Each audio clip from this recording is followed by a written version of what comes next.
সৌহার্দ্যদানে সমাবেশে হুমকি দিলেন বিএনপি ভারপ্রাপ্ত মহাসচিব মির্জা ফখরুল ইসলাম আলমগীর।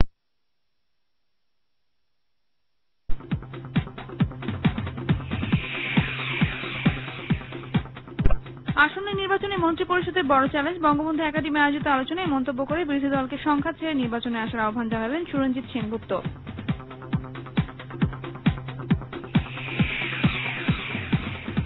বর্তমানে যে নির্বাচনের প্রস্তুতি চলছে তাকে নাটকীয় বলে আখ্যায়িত করলেন গণফোরাম সভাপতি ডাক্তার কামাল হোসেন।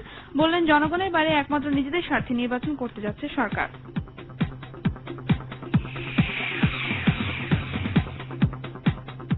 নির্বাচনের আগে চলমান পরিস্থিতিতে সব পক্ষকে শান্ত থাকার আহ্বান জানিয়েছেন ইউরোপীয় পার্লামেন্ট। বাংলাদেশ পরিস্থিতি নিয়ে যুক্তরাষ্ট্র কংগ্রেস উদ্বেগ জানানোর পরই ইউরোপীয় পার্লামেন্টে বিষয় প্রস্তাব পাস।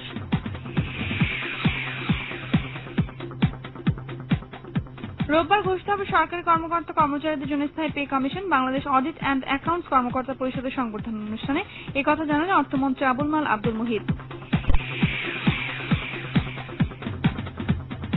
সৌদি আরবের মক্কা উমরা পালন করলেন প্রধানমন্ত্রী শেখ হাসিনা। সফর সঙ্গে সৌদি আওয়ামী লীগের বিপুল নেতাকর্মীদের সঙ্গে নিয়ে উমরা পালনকালে দেশ ও জাতির কল্যাণ কামনা করেন প্রধানমন্ত্রী। রাজনৈতিক অস্থিতিশীলতার প্রভাব পড়েছে নিত্যপণ্যের বাজারে ও সপ্তাহে পেঁয়াজ সহ কিছু পণ্যের দাম কমলেও বেড়েছে মৌসুমী সবজির দাম বাড়ার আগাম আভাস সয়াবিনের।